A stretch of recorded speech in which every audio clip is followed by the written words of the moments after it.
And I keep saying these words like geometric and hypergeometric. Don't get too upset because they're not, the other ones are not as crucial generally.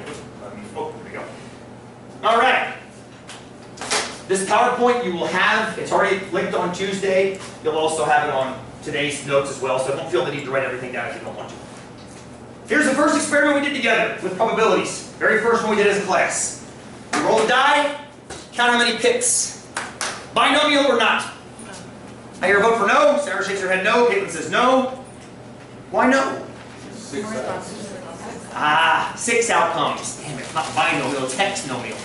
That's the problem. It's not binomial. Hexanomial, not binomial. Okay, so I'm not saying it's a bad experiment. I'm saying we can't call it a binomial experiment, so all these cool little programs don't work. Remember what kind of distribution it was called? You probably don't. It's okay. I mentioned it like twice. It starts with a U. Uniform, because all the probabilities are the same. Fair enough? Now, how about this? Take a die, roll it, and bet on 3. In other words, you place an ante. If you get 3, you win. If you get a 1, you lose. If you get 2, you lose. If you get 4, you lose. Binomial? Absolutely. Now those of you that are saying no, you're still thinking of it as a hexanomial, and that's okay. But could we collapse this to a binomial? Yeah, either win or you lose. You can treat the losses as 5 separate losses, or just realize that the one loss is 5/6 likely, isn't it? You're 1/6 likely to win, and you're 5/6 likely to lose. That sounds binomial. So that can be treated as a binomial if you wanted it to be, and I would, because it makes the math easier, rather than analyzing them. If you do it mathematically both ways, you'll see how the hexanomial collapses to the binomial in this case. In this case. Good! Let's make it more interesting. Let's roll 2 dice now. It's like craps. Craps is a fun game. Okay, Austin's saying no, it's not binomial. She gets it pretty emphatically, actually. How come? You're still rolling 2 dice and just counting. It's almost the same argument as the 1 die. You're rolling 2 dice and you're counting the pips. Well, there's 11 different outcomes. You can get a 2, a 3, a 4, a 5, a 6, up to a 12. In other words, this is elf-nomial, 11-nomial, I don't know what you would call it, but it's not binomial. It's not binomial. Okay, oops, too many times. How about this? This would be betting on the come-out roll in craps. So you roll the dice, and you bet. If you get a 7 or 11, you win. Okay?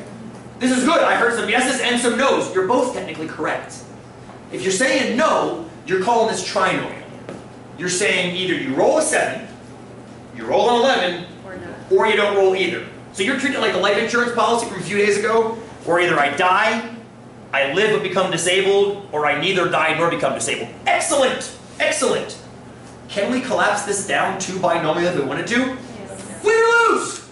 If you roll a 7 or 11, you win. If you don't, you lose. What's the chance of winning on the come-out roll in craps? That's what this is. If you get a 7 or 11 on the come-out roll, you win off the bat. What is the chance of that happening? That you win or lose. That you win. Or, I think win is easier. 2 out of 1. 2 out of, oh, careful. That means they're all equally likely. Oh. And plus your odds aren't that good. How likely is it? Remember how many outcomes there were on a pair of dice? That was 3 dice. 216. Thank you, Caitlin. Take 1 die away. 36. How many 11s were there? I just gave you the answer inadvertently. My damn site. 2. 5 and 6, 6 and 5. Remember how many 7s there were? Lots. 6 more. 1 and 6, 6 and 1, 2 and 5, 5 and 2. Lots, exactly the correct. So the chance is 8 out of 36, which is still pretty bad. That's less than 25% chance of winning off the bat. So you're going to win. You're going to actually it's better than 25%, isn't it? That's not too bad. Well, it's not great, but it's not awful. It's basically what's 8 and 36? 8 and 36 is 4 9ths. It's 2. 2 nights. There we go, 22%. Thank you. I was trying to do it in my head. 2 9ths, 22%. So it is a little bit less than 25%. So you're going to win 22% of the time. So if you play this game, expect to win 22% of the time. What if you play it 5 times? Is that binomial? Yes. Because on any trial, you either Win or lose. win or you lose. You're going to win at least 0 times, sorry, but no more than 5 times. So if you wanted to build this distribution, go right ahead. I'm going to ask you a simple question though. You play the game 5 times on average, how many times are you going to win? Once and some change, if you want to get precision, but once essentially. How do we do it so quickly?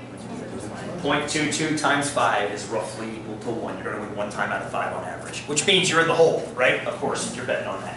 Because you're spending $1 each time you play and you win back. Depends on the payout. Love that answer. That's what you're going to analyze in your quiz for next week. Thank you. And you did a little bit for this week, maybe, depending on what quizzes you did. Thank you, friends. All right, let's get away from gambling. Let's get back into more like socio-psycho-biological kind of stuff. Because sometimes the gambling gets a little obnoxious. This is gambling too, just a different kind of gambling. Read that.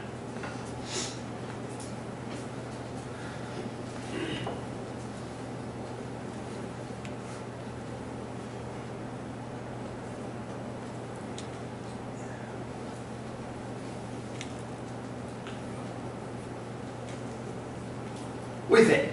About 1. Binomial? Oh, you give me an average already. So we're going to expect about 1? I like that answer. But that answer is dependent upon what, though? That it is binomial. Is it binomial? Yes. A very quiet yes from over here. You either have to go to blind or you don't. You do? Okay, so it checks off the buy part. Independent trials? This is where you, now this is a very, very peculiar question. And it's not one that I ask on assessments very much in this class because it's slightly tricky. You have to make sure that you're not drawing so much of your population that you're changing percentages. Remember the chicks in the store? He only picked 4 out of like 500 or 600. Wasn't changing the percentages. Can we assume independence here? Absolutely. What are you drawing from? 300 million. American men. So roughly 150 million-ish. But you're pulling 20 from 150 million. I think we're okay. I think we're okay. If I remove a red-green colorblind guy, I haven't changed the percentage much from 7%. It's still going to stay 7%. Is that fair? So, independent trials? Yes. Fixed percentage? Yep. Fixed number of trials? Select 20. Picked it. I'm going to pick 20. I don't know why 20, but I'm going to pick 20. On average, how many am I going to get, Richie? 1.7. 1.4, right? 7% of 20 is 1.4. Boom. Expect 1.4 guys per 20 to have red-green color blindness. Which is actually crazy. I mean, I've met a bunch of people out here since I've learned the statistic that are red-green color blind. But girls, not so much. It's exponentially smaller for girls. Why? I don't know. Austin! My brother and I both are. Your brother? There you go. My department chair is.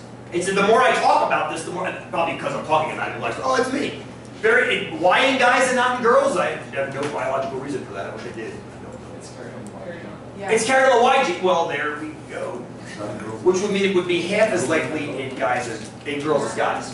No, is it 25% likely? Is it the XY? Oh, it's a lot lower. So it's not pure genetics. It's part genetics. So that's why I go. Okay, I'm done. If I can't do a tree diet, I'm going to figure it out. I don't understand it. As soon as Michelle started about the chick behavior, I went, I don't know. I don't know. Maybe they do a little dance. I don't know. I don't know. Okay, here we go. Same study, ish.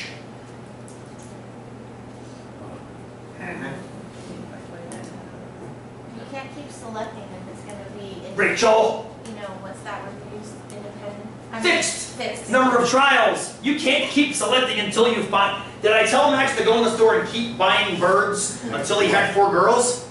No. I said go in the store and buy 4 birds. It had nothing to do with the number of successes. It had to do with the number of trials. This study wants 20 successes. Throws it off. So it's We don't know how many that we can figure out on average how many that would take using kind of what Danielle was talking about with the straight linked, whatever the straight sex, straight run females. Michelle, go. plus it's not one or the other anymore. They all definitely have the one. Oh, technically, okay, good. I wasn't thinking that. I was just thinking the easy one to pick on is the fact that you don't know how many trials this is going to take off the bat. But that's good. A couple different arguments there. Nathan? You'd have to take 286. Beautiful.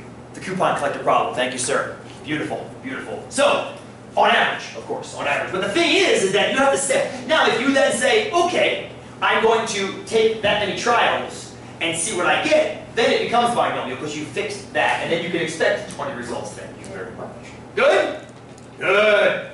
In case you're wondering, he did division. I mean, he just divided. He solved the average for the number of successes that he wanted. Very, very clever. Very, very nice, sir. Okay, here we go. Let's shrink it down. Make the study about this classroom. Even though we know part of the answer already, thank you, Austin.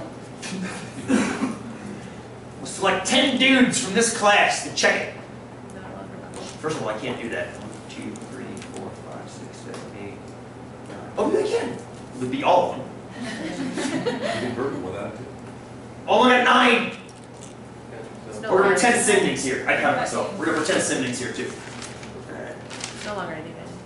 The problem is, what do we lose with this? A large population. We lose the independence bit. It's a fixed number of trials. I'm selecting 10. That might be all of them. But that's part of the problem. You've now selected your entire population.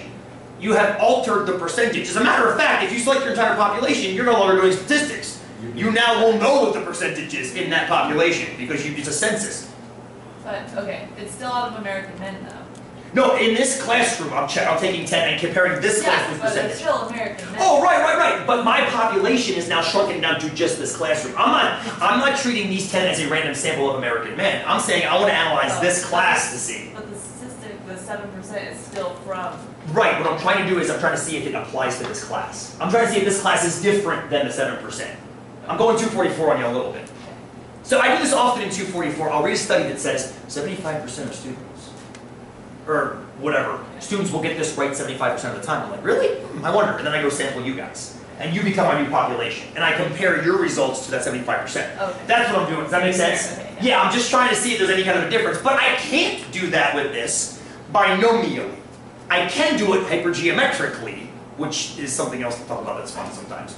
But binomial would not be the right definition. But then again, you wouldn't do a study like this. You wouldn't limit the study to this classmates. That's silly.